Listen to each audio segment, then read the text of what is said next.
Hello, everyone, and welcome to the Grimm Times podcast. This is the first part of our five-part religion series. I'm joined today by Skylar Sylvie, Hello. and we are going to discuss, overall for this whole series of podcasts, we're going to try and cover one section of the Bible at a time. And I want to make it clear just to start out that we're not trying to bash anyone who is religious or believes in God or believes in every single word of the Bible. We're just trying to get people to think about it a little bit more rather than just having blind faith. I mean, faith is good. I can understand that. But, What about hypocrites? well, yeah, that too. I mean, it's really a problem. And you got to think about it. I mean, I guess somebody could live and die by the sword, by the Bible and believe every single word, and it would be fine for them. But if you really want to know the truth and you want to get down to the facts and what really happened, rather than just fairy tales, I think it's good to really study this. I'm not saying the whole Bible's a fairy tale either. I mean, this is such a sensitive subject that anything you say can be taken, horribly wrong and against you. But anyway, This can't. I think the whole Bible's a load of freaking bullshit. well, I mean, and that's something that I want to get into as well is to really find out which parts are no good and which parts could be used or could be legitimate, could be true. I mean, we don't know who authored the entire Bible. We only know parts of it. Like the book of Matthew, people think it's written by Matthew, but it was not. People think the book of Moses was written by Moses, but it was not. It was just Moses was the main character, and that's why they called it. People think the Bible was written by God himself, so Yeah, well, anyway. indirectly. Yeah, right. So I think today I want to start out my first area of study was really into Egypt and things like that. I kind of just stumbled upon it accidentally, really, but I want to cover a few different things with the pyramids and Moses himself and different things along with that. Skylar, you might know something about this. There was one rumor that when Moses went to the top of Mount Sinai and they had that huge light and everything that went on there, people would say that was a UFO or they thought it could be. Back then? No, but I mean that's the way it's interpreted now. Is some people think that it was a UFO. And that would directly affect the course of humanity if that story is true. Yeah.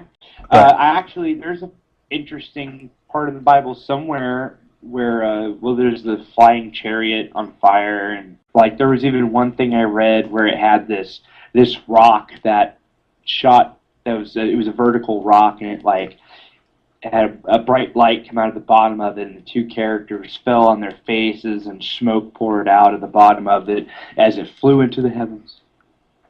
yeah, I mean that's a little odd. That sounds really familiar to present day technology. To be fair, that was a paraphrase, but So you got the whole story of Moses and how he was found in a river, and the name Moses is derived from the meaning of sun. It means sun. Some people try and say that Moses means to draw in, and they would name him that because they drew him in from the water, to take him in to live with the Pharaoh. But really, in the way that Moses is named Moses, it would have meant that Moses drew something in. So it really doesn't make sense. Moses means son, and that's kind of the way that it should be interpreted. But something kind of interesting is that Moses actually, he wasn't only married one time. And people think of Moses, you think of like the holiest man in the Bible, or one of them.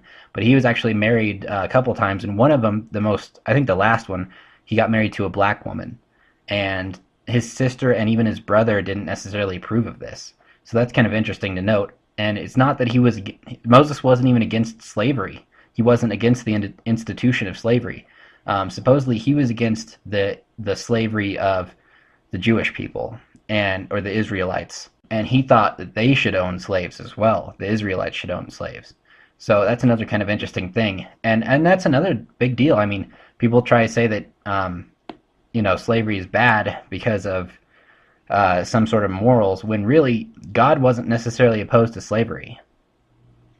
actually, no. In fact, there's actually parts in the Bible, the beginning actually, or the beginning, but close to the beginning, actually before that. Can't remember the name of the book. But the point is... Was it Exodus? No, it wasn't Exodus. It was...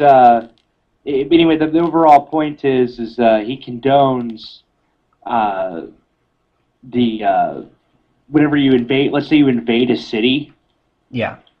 you are to kill off all the men and all the adult women, and to take the unwed women, which would have been like freaking preteens and teenagers, take those women and the gold and their riches and take them as your plunder.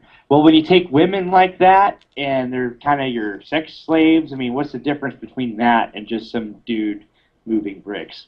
Aside from the questionable activities of what God supposedly told them according to the Bible, I want to get into the fact that there was no proof of slavery even existing in Egypt whatsoever. Oh, just for clarification, sorry I interrupted, but Deuteronomy was the name of the book. Oh, okay. All right. Um, Sorry, interrupted. Yeah. no, yeah, no problem. You had 600,000 males who supposedly resided in Egypt as slaves. And that's not counting their families. If you count the families of the 600,000 men, then you're looking at about 2 million people, it was estimated. And these 2 million people Bullshit. these 2 million people are the ones who Moses supposedly led out of Egypt through the Red Sea, parting the Red Sea, which isn't necessarily to say that's an ocean either. It's actually speculated now that the Red Sea was a swamp or a swampy area that he led them through. But back to the point, if you have 2 million Jewish people or Israelites going through Egypt, you would think that somebody would have noticed, or there would be some sort of evidence left behind. The archaeologists really favor pottery, and there was not one shred of pottery with Hebrew on it in Egypt. Egypt was looked upon as they were a peaceful people. They were not a warlike people. And it was looked at as, one of the places to be in the world. And they really just focused on culture and building up their own society rather than war type things. And eventually that did lead to their downfall, I would assume, because they're not around really today. They were conquered by the Romans. Yeah, yeah. So, and so the thing is, the pyramids were not built by slaves. A lot of people like to think that they were built by slaves, but this isn't necessarily true because, for one, you could not. The way they say the pyramids were built could not be done. There were two groups who have recently tried to recreate the building of the pyramids. One was a Japanese group that got together, and they tried to make a 30-foot pyramid. Just 30 feet, not even close to the size of the real pyramids. And they tried doing it with the same technology that the Egyptians had back then, and they couldn't do it. They got about 4 feet high, and they had to give up. And the same thing happened with, I think it was a university in the United States. I don't know if it was in Ohio. It might have been Ohio. But they tried doing the same thing with a 30-foot pyramid. Couldn't do it. They didn't even get halfway. They got a little bit further than the Japanese, but they couldn't even get halfway to building this pyramid with that sort of technology. And so it really shows you how precise these people must have been. UFOs aside and alien interference aside, I mean, it's an insane feat that they accomplished, and mere slaves could not have done this. And for something else, the actual people who built the pyramids are most likely poor people from the north and south of where the pyramids were built. They were brought in, and the ones who did give their lives building these pyramids, they've just recently discovered these graves. I think it was a tourist on horse or camelback or something, actually, who just kind of discovered these, stumbled upon these. They were buried 9 feet down, and they were buried very well. They were buried with bread and beer, and this was, to help them in the afterlife, so they would have something to. Well, I gotta throw a couple things in here. Yeah. One is that a lot of people believe, as you said, that the Jewish slaves built the pyramids. Well, to suggest there was no Jewish slaves would suggest that the Egyptians may not have built the pyramids at all. I don't think there would have been enough Egyptians to justify it. And the reason why is actually because each stone weighed around 100 tons. Yeah, with some of the biggest being 400 tons. Yeah, now the point with that is, let's say we take this into a weightlifting scenario. Let's say you're benching weights, What we know from that is if you lift up one side, let's say it's like this 500-pound, weighted bar. You pick up one side of the bar, it's not going to weigh really anything. And the same thing if you pick up the other side. Like, all the force and the gravity is going to the opposite end of what you're lifting. But if you lift it from both sides, or even of the bar, if two people lifted both sides, it would become nearly impossible to lift it if you weren't strong enough, because all the center of gravity would go to the center. If you look at the radius of each stone, let's say one being 100 tons, do you really think you could have enough people to pick it up manually by hand to fit the entire circumference of that stone to justify putting just one stone on the peak of a pyramid? Yeah, exactly. It would just doesn't make any sense. You need a lot of people. I mean, it takes like roughly 5 to 10 people just to push a freaking small car over. Yeah. And and so it's one of these things where look at it that way, and then just look how far the nearest rock quarry was, which is like roughly like I think like 5 miles or some crazy crap. And let's give them more credit. Let's say they had giant wooden cranes. Okay. Well, you couldn't lift that with a wooden crane. They would probably have had like papyrus rope, and then you got all that sand.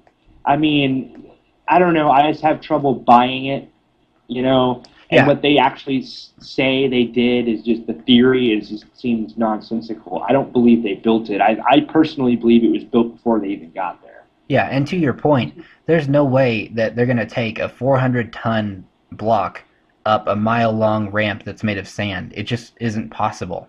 Yeah, that would be one steep ramp. Yeah, exactly. Now, one thing I will say, on top of it, here's a good question that very few have ever asked. Why aren't the pyramids more hollow? Yeah. Like, why are there only little tiny sections, where they buried people? Like, if I was going to build a house, am I just going to build this, like, giant 4-story sized house, but then have this little room the size of half of the freaking mobile home? Yeah, and some of those tunnels inside the pyramid, they're not even tall enough for a person to walk through. They have to send little robots in there.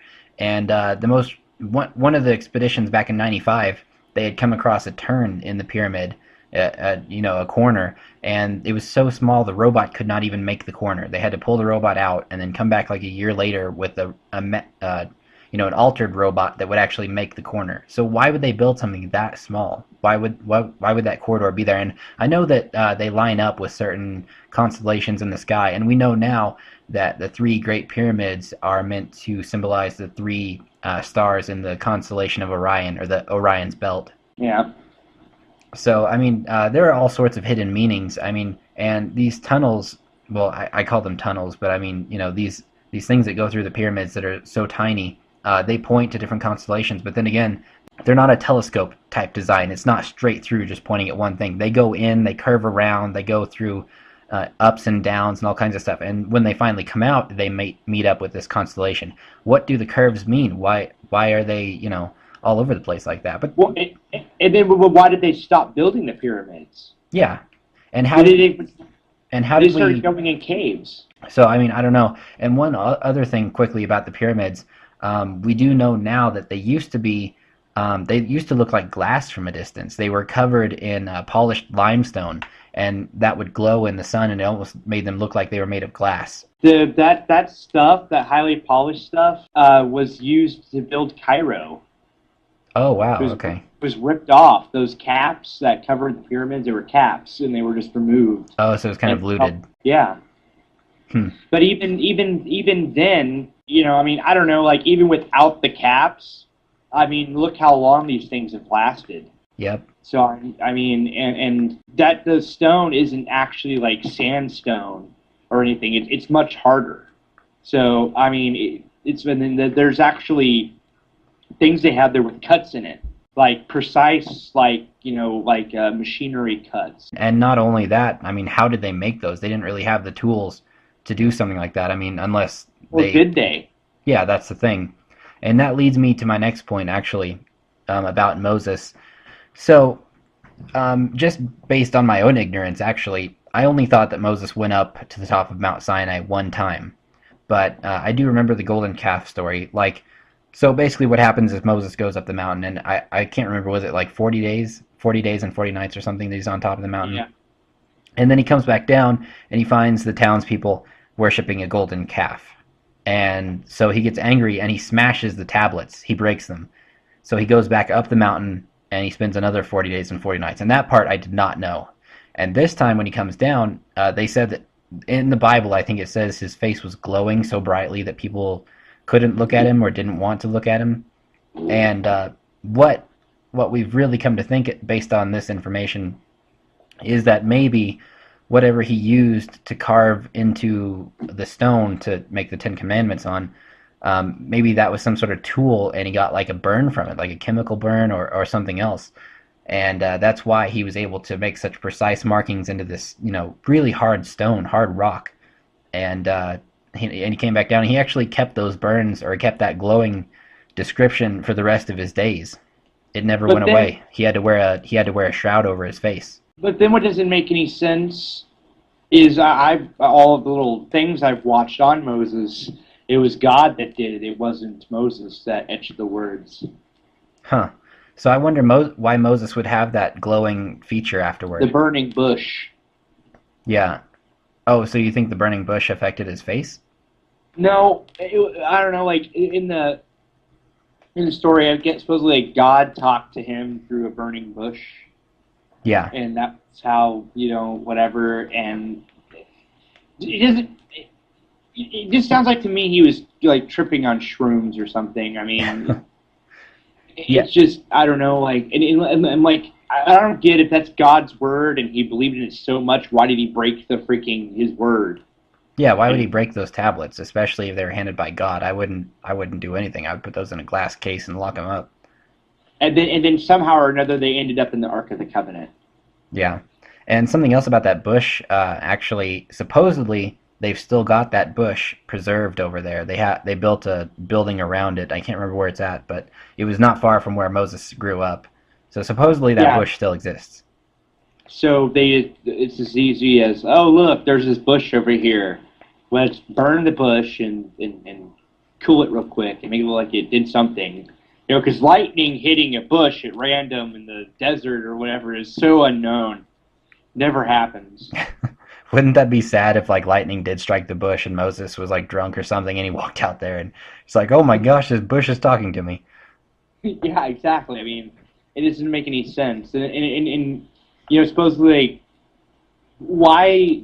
What I never understood, and in that whole part of the Bible, the Old Testament, God is so jealous Yeah, of idols and anything, that doesn't resemble Him, and it's just like that seems like a human characteristic.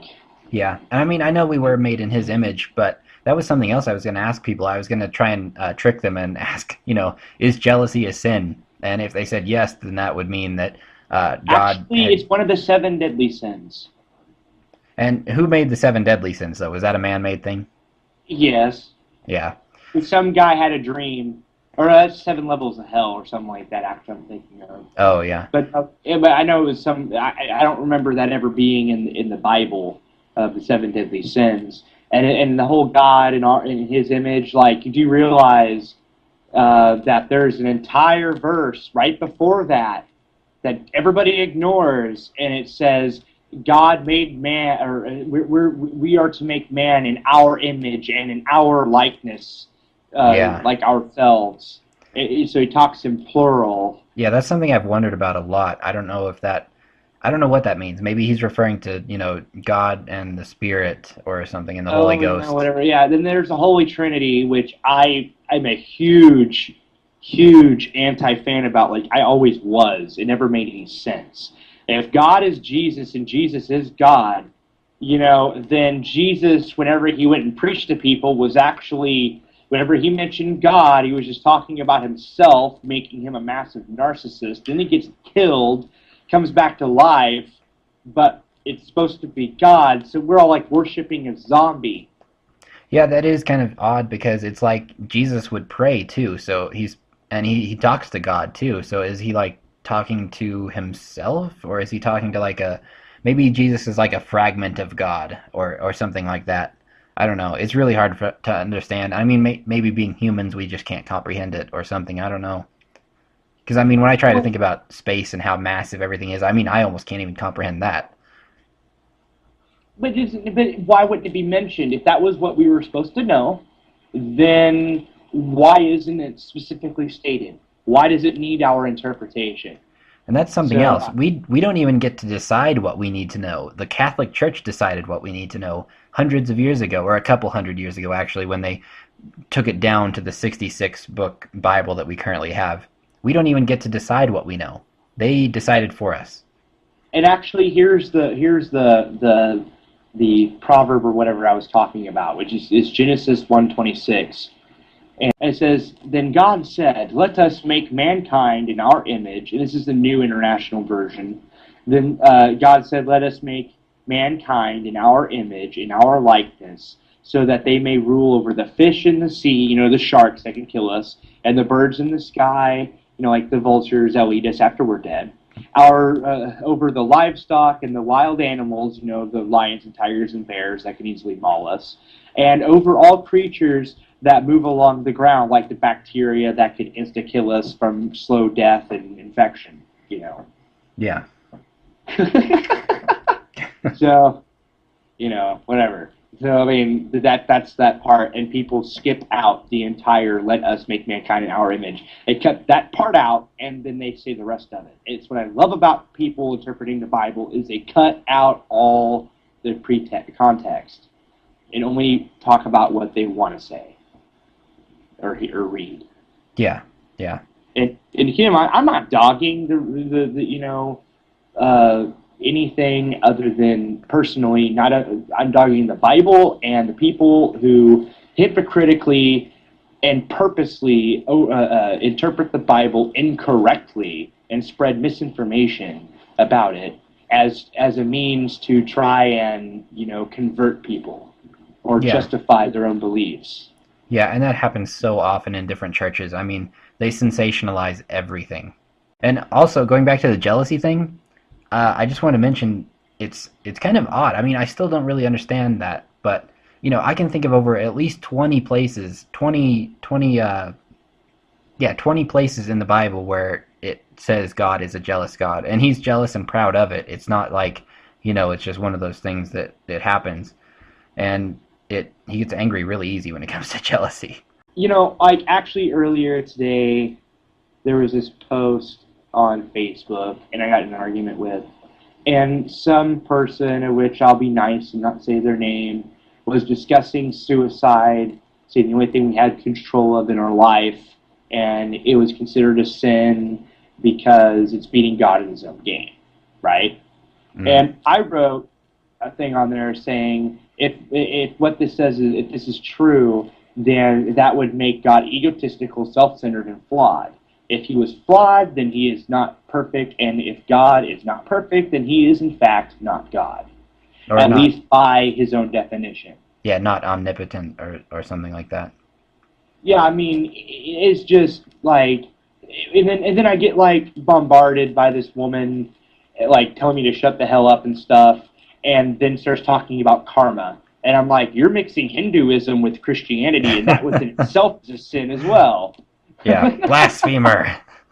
Exactly. Yeah. After I'm being called a blasphemer, and then she goes on my Facebook after I say the thing I read earlier, and calls me a hypocrite. Oh, Christian, you're a hypocrite. And I'm like, I never said I was Christian. I just sat there and dogged God. And you're saying that I'm Christian and that I was being a hypocrite? No, I'm not. I'm not Christian at all. Hence why I'm able to say what I'm saying. And Yeah. if you were a Christian, you wouldn't be judging me. Yeah. Well, I mean that's one of the problems is so many people don't practice what they preach, and they want something to defend whether or not they believe it in their heart deep down that it's true or not. And What's funny is when you judge them and they say, only God can judge. It's like what you just said was judgmental. yeah, yeah. And I've had people try to tell me that I'm not saved because I wasn't saved in their church, It's like you could be saved when you're young and then people try to question you regardless. And I mean, I'm thinking of a particular church in mind that I went to one time in Humansville, or with Humansville people. But it wasn't my church. It wasn't the First Baptist Church, but it's pretty ridiculous. they are so hypocritical and they don't want to listen to reason sometimes. And you got to look at fact too. You can't just, I mean, I don't even know where to go with that. But I mean, we're running out of time here. It really is just disappointing for me. I mean, to grow up, hearing all these stories and all these fantastical things, and then to actually do the research and figure out what's really going on. And you find some of it is true, and then some of it is just it's not true at all. The story of the slaves in Egypt was it started with a guy. It was a Greek historian named, I think it was Herodotus. I don't know if I'm saying that right, but he had started that whole rumor about the slaves in Egypt, and it turns out it's not true at all, and that pretty much nullifies the entire story of Moses, let alone the massacre of the firstborns of the Pharaoh and all that just twisted stuff, and like murdering baby sheep or goats, or I think it was sheep, and then smearing the blood on your door. I mean, really, is that the work of a benevolent God? That seems pretty messed up to me. I mean, it was kind of funny. They did an episode of South Park on that where Cartman has a dream, and Kyle is, one of the people in where was that, in Cairo or Cairo? Yeah. Wherever the pharaoh was, and they were like cracking the necks of a baby sheep and like smearing the blood from its neck all over their door, and Cartman's like, no. Well, I haven't watched the episode. I don't know if Cairo was like the Egyptian capital or not. I mean, I've never been all that interested in the Egyptian stuff, too much. But I want to say something else, though. A side note with the pyramids. You said the caps look like glass, and stuff like that. You pointed that out. But then, what a lot of people don't know about is the glass-like pyramids found under the ocean in the Bermuda Triangle. Oh, which okay. I thought was quite interesting. I would love to go into that. We'll have to do that later on. There's a lot. I mean, we could go into the South American pyramids as well.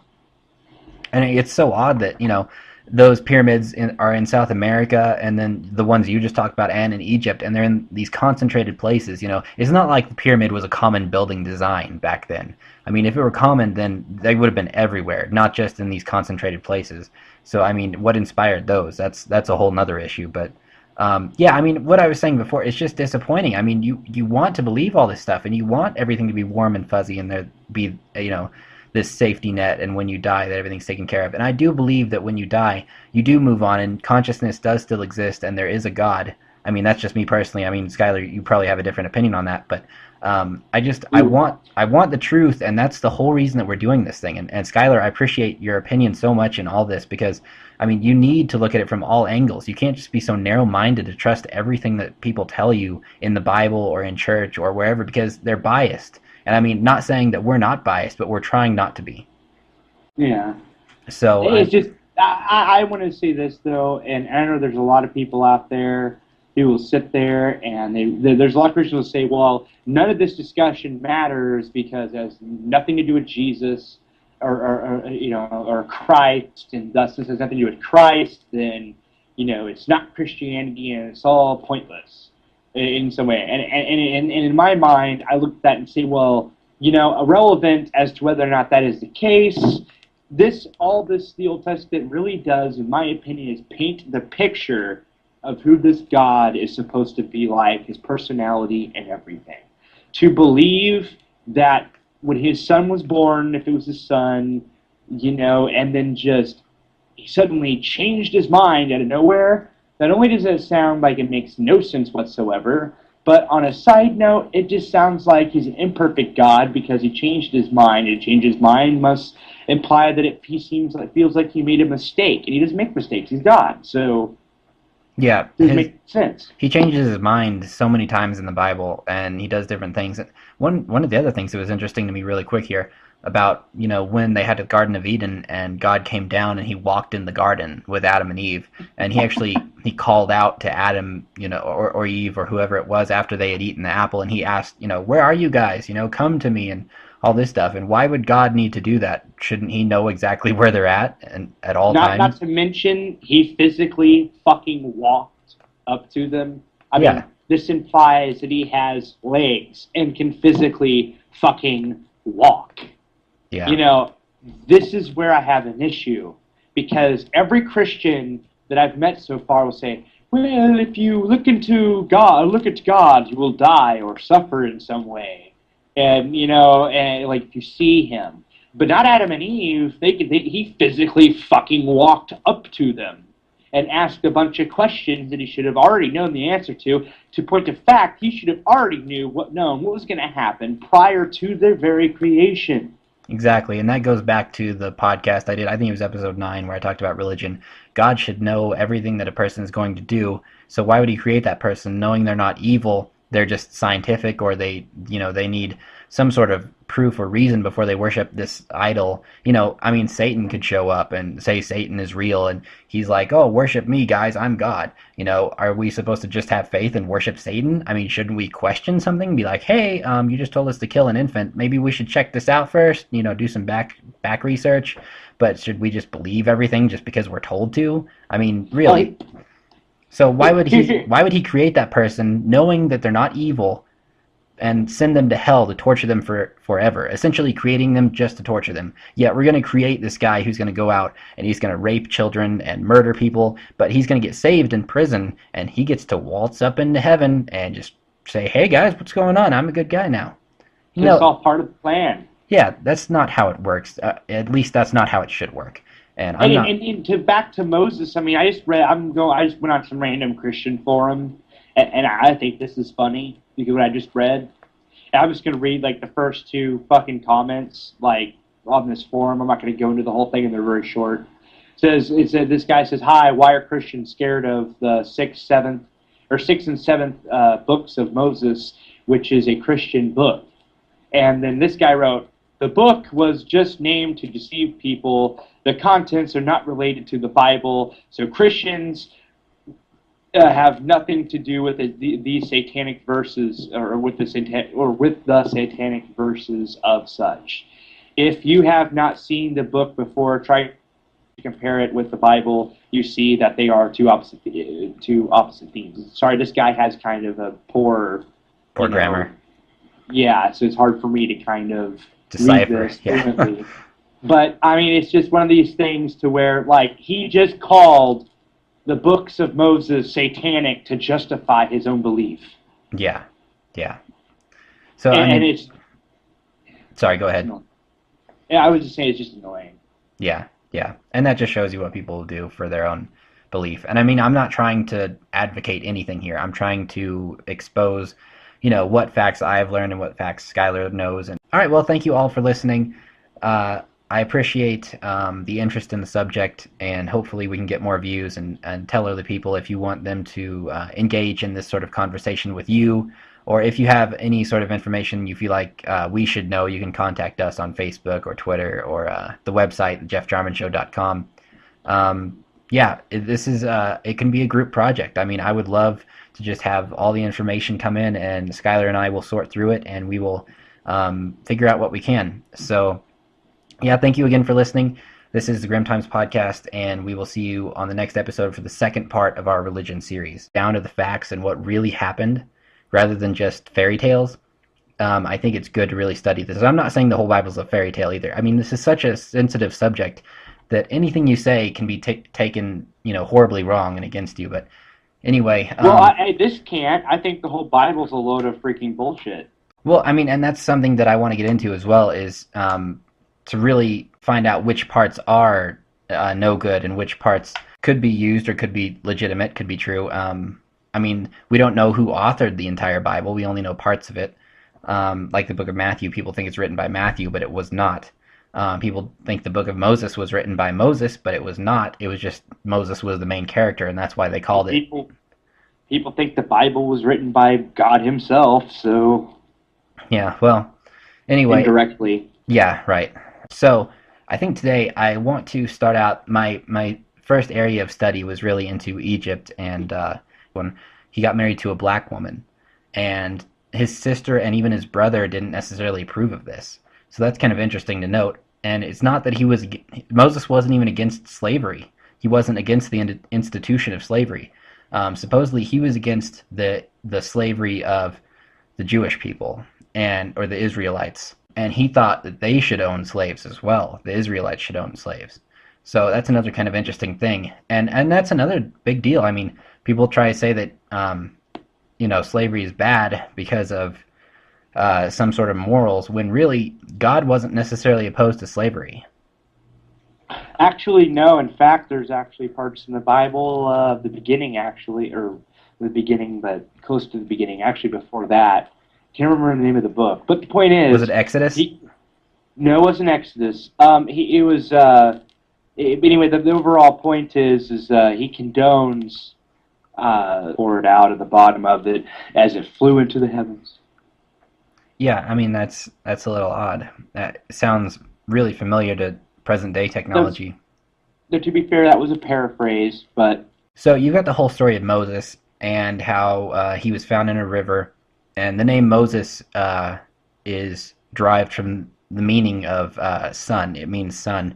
Some people try and say that Moses means to draw in, and they would name him that because they drew him in from the water, to take him in to live with the Pharaoh. But mhm. really, in the way that Moses is named Moses, it would have meant that Moses drew something in. So it really doesn't make sense. Moses means son, and that's kind of the way that it should be interpreted.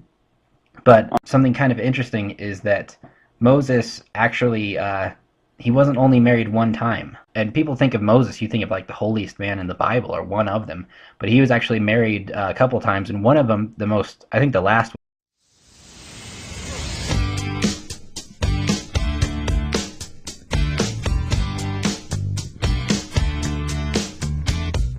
Hello, everyone, and welcome to the Grimm Times podcast. This is the first part of our 5-part religion series. I'm joined today by Skylar Sylvie, Hello. and we are going to discuss. Overall, for this whole series of podcasts, we're going to try and cover one section of the Bible at a time. And I want to make it clear just to start out that we're not trying to bash anyone who is religious or believes in God or believes in every single word of the Bible. We're just trying to get people to think about it a little bit more rather than just having blind faith. I mean, faith is good. I can understand that. But, What about hypocrites? well, yeah, that too. I mean, it's really a problem. And you got to think about it. I mean, I guess somebody could live and die by the sword, by the Bible and believe every single word, and it would be fine for them. But if you really want to know the truth and you want to get things like that, I kind of just stumbled upon it accidentally, really. But I want to cover a few different things with the pyramids and Moses himself and different things along with that. Skylar, you might know something about this. There was one rumor that when Moses went to the top of Mount Sinai and they had that huge light and everything that went on there, people would say that was a UFO, or they thought it could be. Back then? No, but I mean that's the way it's interpreted now. Is some people think that Oh, it was a UFO, and that would directly affect the course of humanity if that story is true. yeah. But There's an interesting part of the Bible somewhere where, there's the flying chariot on fire, and like there was even one thing I read where it had this rock that shot. It was a vertical rock, and it had a bright light come out of the bottom of it, and the two characters fell on their faces, and smoke